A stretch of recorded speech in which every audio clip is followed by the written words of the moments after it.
Hi guys! Welcome to my vlog! Tara! Gagawa na naman ako ng katayef. So, ayan. Maglagay tayo dito ng 2 cups ng harina. This is a 4-hour katayef, guys. 2 cups ng harina. Tapos, semolina.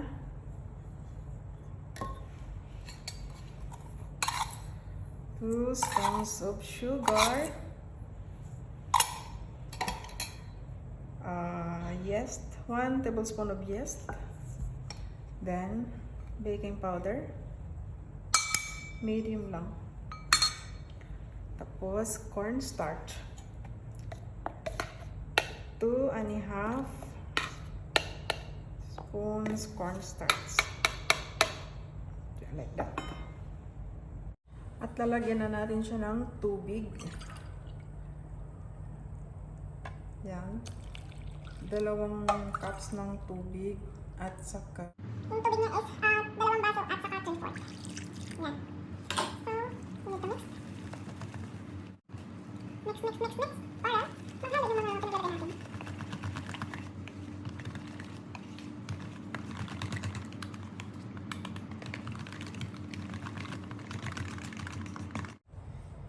So, ayan. After 10 minutes or 12 minutes, ayan, ilalagay na natin siya dito sa ating kawali. So, gawin natin ganyan lang. Simple lang.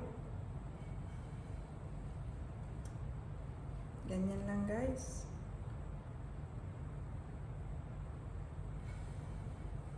Ayan. Gawin lang natin siyang circle. O, diba? Bilis lang to, guys. Ayan.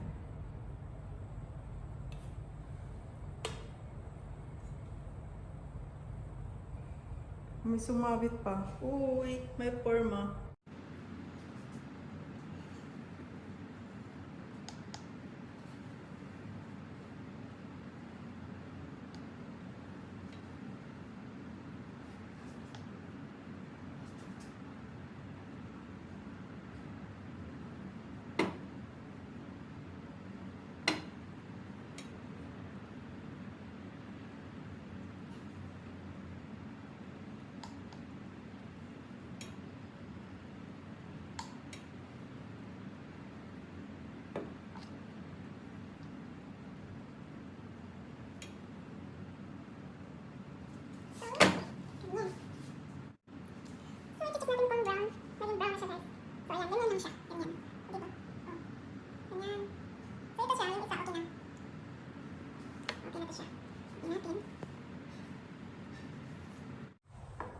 So, dyan natin siya ilalagay, guys. I-ano muna natin.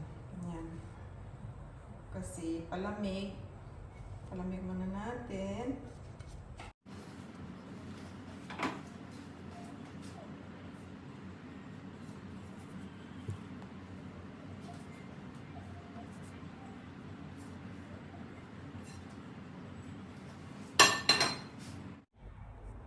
So, ayan na yung nagawa natin ng sa 2 cups na harina.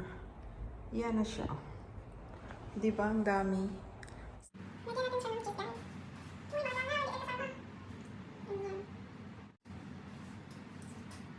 Gusto nila natin ng cheese na sa pagkain natin ay hindi siya nilalabas. Okay?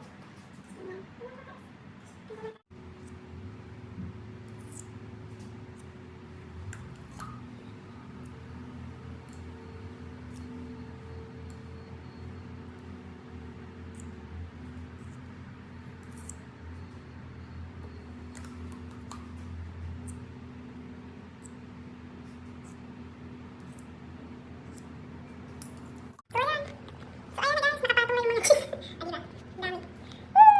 Ganito lang, guys. Oh.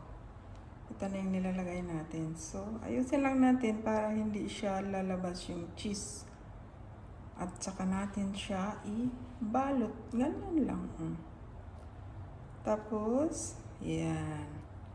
Para didikit siya. Kaya para pag iprito na natin, hindi lalabas yung cheese. Nandun pa rin siya sa loob.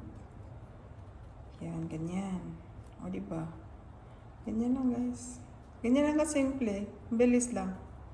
So, they call it Katayef. Oh. So, ayan na yung nagawa natin, guys. Ang dami na, oh, diba? Oh. Ganyan lang. Kasimple. So, thank you for watching, guys.